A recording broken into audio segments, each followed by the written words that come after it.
ఈ సినిమా సంబంధించి నేను విన్నాను కోర్టు వివాదాలే ఉన్నాయి కాపీరైట్స్ అనేది. నిజంగా 114 సంవత్సరాల క్రితం జరిగినటువంటి ఒక యథార్థ గాథని మీరు తీసుకుంటున్నప్పుడు ఇటువంటి కాపీరైట్ ఇష్యూస్ ఉంటాయా? నిజానికి ఎళ్ళిన వాళ్ళు ఎందుకు వెళ్లారు? అసలు దానికి సంబంధించిన డీటెయిల్స్ చెప్పండి. సార్ యాక్చువల్‌గా విషయం ఏంటంటే 110 ఆల్మోస్ట్ ఇప్పుడు ఆవిడ చనిపోయింది 116 సంవత్సరాలు అవుతుంది. ఓకే. కొంతమంది 60 దాటిన తర్వాత కొన్ని యాక్ట్స్ ఉంటాయి. 90 దాటిన కొన్ని యాక్ట్స్ ఉంటాయన్నారు.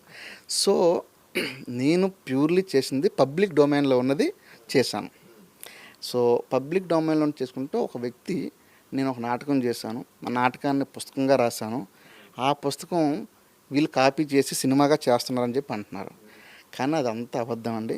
నేను పబ్లిక్ డొమైన్‌లో ఉన్న ఏదైతే మనకి ఇన్ఫర్మేషన్ చాగంటి గారు కానీ, గరికపాటి గారు కానీ వీళ్ళందరూ ఇచ్చిన ఇన్ఫర్మేషను వాళ్ళు మనవళ్ళు ఎవరైతే చెప్పారో దాన్ని బేస్ చేసుకొని నేను చేశాను సినిమా. ఆయన పుస్తకాన్ని గానీ, ఆయన నాటకం ఇప్పటివరకు నేను చూడలేదు నిజంగానికి చేయలేదు.